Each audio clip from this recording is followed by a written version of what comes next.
السلام علیکم ورحمۃ اللہ وبرکاتہ۔ سورۃ النساء آیت نمبر 47۔ اعوذ باللہ السمیع العلیم من الشیطان الرجیم من ہمزہ ونفخہ ونفثہ۔ یا ایھا الذین اوتوا الکتاب، اے وہ لوگوں جو کتاب دیے گئے، آمنوا بما نزلنا مصدقا لما معکم، تم ایمان لاؤ اس چیز پر جو ہم نے اتاری اس حال میں کہ وہ تصدیق کرنے والی ہے اس کی جو تمہارے پاس ہے۔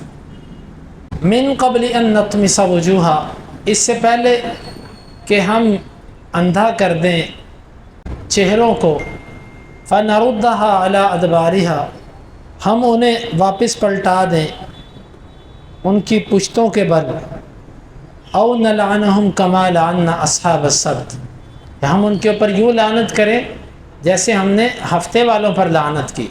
وَكَانَ أَمْرُ اللَّهِ مَفْعُولًا، اور اللہ کا حکم ہو کے رہنے والا ہے۔ اہل کتاب کو دعوت دی جا رہی ہے ایمان کی۔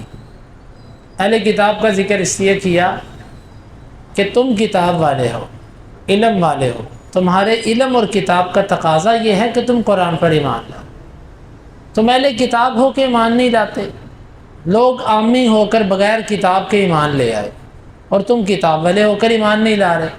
مصدقا لما معکم، وہ تصدیق کرنے والی ہے اس چیز کی جو تمہارے پاس ہے، یعنی قرآن مجید تمہاری کتابوں کی تصدیق کرتا ہے، تورات کی، انجیل کی، زبور کی، کہ وہ واقعی اللہ کی کتابیں ہیں، اللہ نے نبیوں پر اتاری۔ یا دوسرا معنی تصدیق کا یہ بھی ہے، قرآن ان کتابوں کی تصدیق کرتا ہے، یعنی کہ قرآن مجید یہ بتاتا ہے کہ اس کے اندر جس اللہ کی عبادت کا حکم ہے اسی اللہ کی عبادت کا حکم قرآن میں ہے۔ کئی مسائل کے اندر تصدیق ہے، اور تصدیق کا ایک معنی یہ بھی ہے، تورات انجیل زبور میں قرآن کے آنے کی پیشین گوئی تھی، تو قرآن نے آ کر اس پیشین گوئی کو سچا ثابت کر دی، گویا کہ قرآن نے آ کر ان کی تصدیق کر دی۔ من قبل ان نطمس وجوہا، اس سے پہلے کہ ہم تمہارے چہروں کو بجھا دیں۔ تمس، اس کے کئی معنی اہل علم نے کی۔ ایک اس کا معنی ہم تمہیں اندھا کر دیں، یعنی تمہاری آنکھیں اندھی، تمہارے کان بہرے، تمہارا منہ جو ہے یہ گونگا ہو جائے۔ دوسرا اس کا معنی یہ ہے ہم تمہارے چہرے کو بالکل اس کے نقش و نگار ختم کر دیں، چہرے پر ناک، آنکھ، ہونٹ، کان، اس کے نشان ہی اللہ ختم کر کے بالکل ایک ایسی گول سی چیز بنا دے۔ اس کا ایک معنی یہ بھی کیا گیا ہے کہ اللہ تعالیٰ تمہارے چہرے پر یوں بال لے آئے جس طرح بندروں کے چہروں پر بال ہوتے ہیں، کیونکہ انسان کے چہرے پر بال نہیں، اس کی جو ہے وہ بیک جو ہوتی ہے، پشت جو ہوتی ہے، اس پر بال ہوتے ہیں۔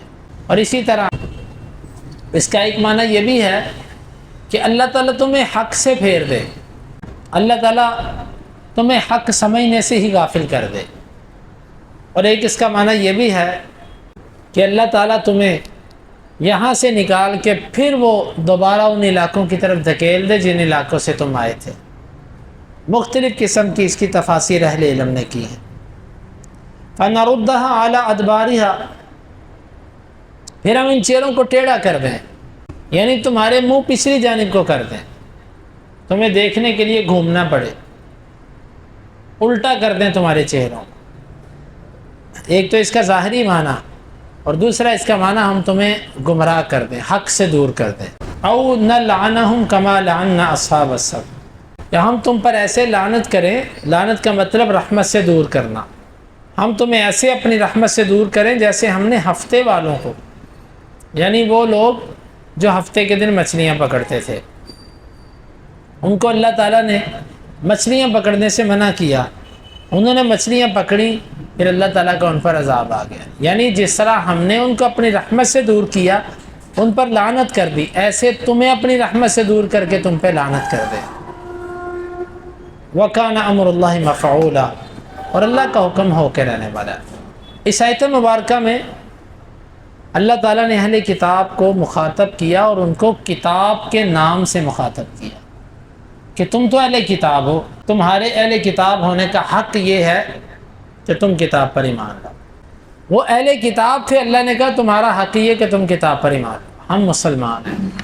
ہمارا ان سے زیادہ حق ہے کہ کم از کم اپنی کتاب پر عمل تو کریں، اپنے قرآن مجید کو پس پشت تو نہ ڈالیں، اس میں کی جانے والی باتیں اور عقائد اس کو اپنائیں تو صحیح، ہمارا ان سے زیادہ حق ہے۔ اگر ہم ایسا نہیں کرتے تو اللہ کے یہ عذاب ہمارے اوپر بھی آ سکتے۔ سوال یہ پیدا ہوتا ہے کہ اللہ تعالیٰ نے ان کے کئیوں کے چہروں کو تو پھیرا ہی نہیں اللہ نے، تو جواب اس کا یہ ہے کہ قرب قیامت اللہ ایسا کرے گا جس طرح حدیث کے اندر آتا ہے، قیامت کے قریب خسف بھی ہوگا اور مسخ بھی ہوگا۔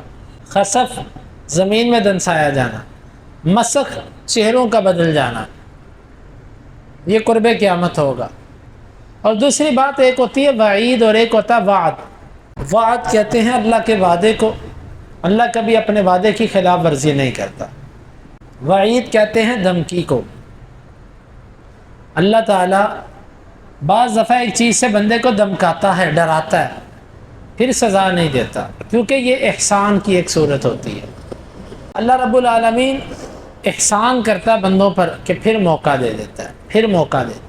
یہود کو جو اللہ تعالیٰ ان کے چہروں کو مسخ نہیں کرتا، یہ اللہ کا ان کے اوپر ایک یوں کہہ لیجیے ان کو ایک موقع دیا جا رہا ہے کہ تم ابھی بھی بدلنا چاہتے ہو تو بدل جاؤ، اگر نہیں بدلتے تو قیامت کے دن تو پھر ان کا حساب ہے ہی۔ اللہ رب العالمین سے دعا ہے اللہ تعالی ہمیں اس آیت کو سمجھنے کی اور عمل کی توفیق عطا فرمائے۔